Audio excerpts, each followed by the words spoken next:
amigos do Cineiro na Web, obrigado mais uma vez por estar aqui conosco através do www.acritica.com.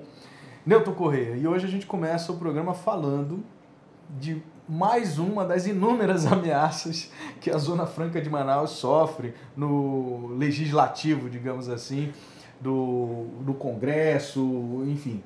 A gente sempre tem essas investidas e me parece que dessa vez atingindo aí o polo de bebidas, é isso?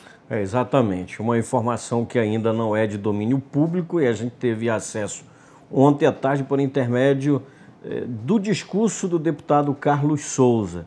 Acompanhando aí a TV Câmara, deu para perceber ali o discurso do deputado falando sobre o polo de refrigerantes, polo de bebidas, né? O polo de concentrado. Como é um discurso reduzido, Álvaro, eles dão apenas, falam 2 minutos no máximo, então recorri para verificar exatamente, para ver o que é isso. O discurso dele dizia que uma medida anunciada na terça-feira pelo secretário executivo do Ministério da Fazenda, Nelson Barbosa, o número 2 da pasta, anunciando redução de IPI de 15% até outubro deste ano e de 0% até outubro de 2013 para as fábricas de concentrados em todo o país. O que significa isso? Significa dizer fim da vantagem, que o Amazonas, o polo, que tem aí entre seus maiores, a Recofarma, a Coca-Cola, perde a competitividade. Perdendo a competitividade, esse setor aí está ameaçado. E essa ameaça já foi acusada pelo próprio presidente da FIEAM, Antônio Silva, que enviou na terça-feira, assim que soube do pronunciamento do secretário executivo do Ministério da Fazenda, enviou um e-mail para os deputados federais, para os senadores do Amazonas, falando que esse é um golpe fatal contra o polo de concentrados. Um polo que emprega 10 mil pessoas. Eu não tenho aqui o número exato, mas me lembro a época em que cobria um pouco mais essa parte de economia. Os dados do polo de concentrados, salvo engano, uma das maiores contribuições em termos de arrecadação para o Estado é exatamente a produção do concentrado da Coca-Cola, que é a Recofarma que faz, né? São 144 milhões dólares. Dólares ano. É complicado. Agora, Newton, é inevitável dizer, né, fazer análise política disso, porque a gente precisa lembrar que a presidenta Dilma fez uma ação em prorrogar a Zona Franca por mais 50 anos, é uma ação política do modelo, quer dizer, manter aí os incentivos, mas por outro lado, existe uma série de ações, aí a gente lembra que as EPS, a gente lembra que a questão do polo de 2 rodas, enfim, e agora a questão envolvendo o de concentrado. Vamos falar só desse ano aqui. Só desse ano? Só desse ano, vamos pegar desse ano. Tem aí essa grita do polo de concentrado. E agora, vamos pegar... Da PEC da música lá também. Né? Exatamente, tem a PEC da música que é desse ano. Agora vamos pegar uma dessa semana aqui.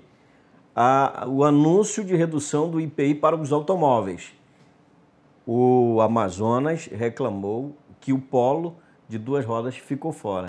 Exatamente. Ou seja, essa promessa da presidente Dilma Rousseff e do sinal político que ela fez no ano passado, no aniversário no aniversário de Manaus, de fortalecer, de incentivar, de preservar os incentivos da indústria do Amazonas, ela na prática entra em conflito. Contradição total, né? Entra em contradição, porque se de um lado faz um discurso, na prática o Amazonas vira e mexe e sofre essas ameaças. E aí a gente fala de uma coisa que só quem trata é governo, que é a questão dos impostos. Não adianta a gente querer atribuir isso a alguma outra força política, porque isso é atribuição única e exclusiva de governo, ações do governo. Agora vamos pensar, a gente está pensando aqui no âmbito do Amazonas, estamos pensando aqui... Exatamente, nós estamos pensando aqui no nosso umbigo. Desse lado agora, as medidas tomadas pela presidente Dilma Rousseff também são medidas. E voltando aqui, o Amazonas, a gente está falando daqui, o Amazonas registrou esta semana uma redução na queda do faturamento em torno de 3%. E a gente lembra também que o Amazonas vem registrando desde janeiro uma queda do consecutiva emprego na arrecadação e de emprego. no emprego. Exatamente. E aí, vamos pensar um pouco mais alto. Medidas tomadas pela presidente Dilma Rousseff são para o aquecimento da economia. E o aquecimento da economia é fundamental para as encomendas do polo industrial de Manaus, ou seja, uma questão muito delicada.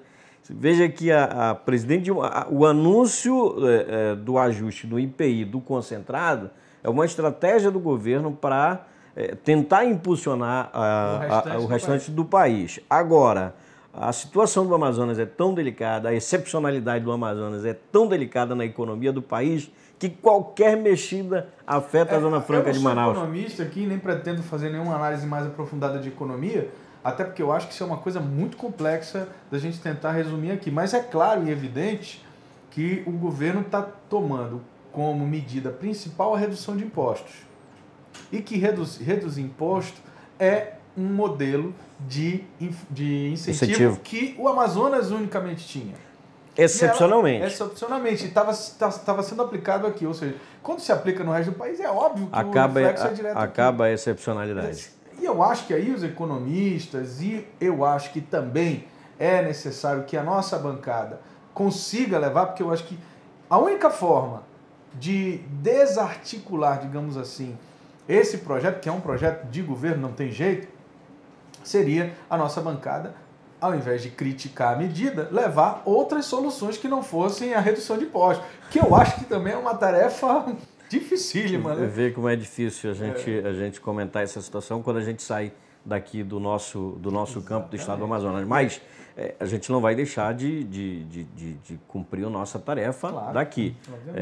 Claro, a gente tem que defender a nossa economia. Não exatamente defender, mas dizer que o polo industrial de Manaus, mas morrer, né? Especificamente o polo de bebidas hoje está gritando. Tocou, gritou. Bom, agora, qual é a reação, Newton, da nossa bancada? Eu sei que já acompanhei algumas reações, mas...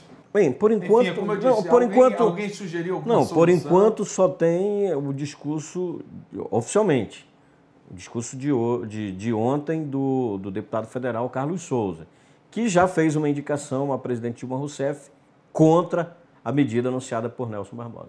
Aí você vê a coisa também acaba sendo complicada, inclusive no nível político, porque a boa parte da nossa bancada é governista, né? Não tem como criticar governo se vota a favor do governo. Exatamente. Né? Fica muito complicado.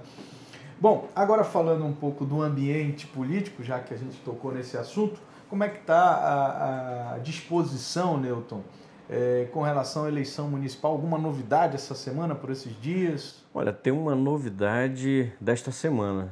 Tem uma informação de bastidor.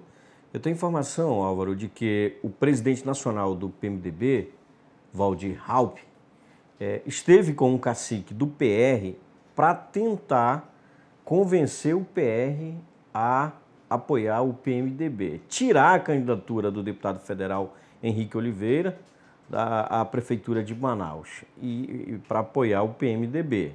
Bem, nessa conversa dá para tirar duas situações. Primeiro, no diálogo que ele teve com esse cacique, Waldir Raupp foi lá expondo as questões, as situações para que o PR desistisse. E o cacique respondeu que não poderia porque o candidato do partido à Prefeitura de Manaus era uma pessoa da mídia.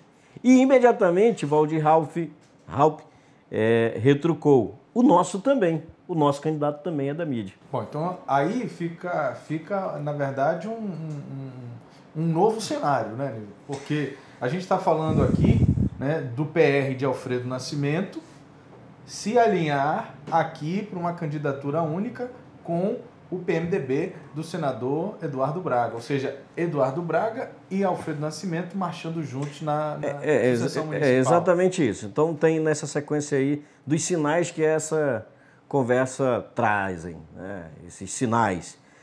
Quais são esses sinais, Álvaro? Primeiro, vamos dizer assim, surpresa, essa novidade, até eu já tinha comentado na semana passada na coluna Assim Não, que a informação de Brasília é que PR e PMDB, Braga e Alfredo estão tão afinados que eles dividem o cafezinho na mesma xícara, já no Senado. Bem, e essa é uma informação, um fato novo, e essa informação, é claro que vai afetar lá o governador Omar Aziz, que tem o desafeto com Alfredo. Bem, essa é uma questão. A outra questão é que o PMDB parece que já amadureceu mesmo que o nome do partido aí é uma pessoa da mídia. E quem é esse prefeito da mídia? Marcos Rota. Marcos Rota. Agora, dessa forma, Newton, a coisa começa a caminhar de repente para uma terceira ou quarta candidatura, né?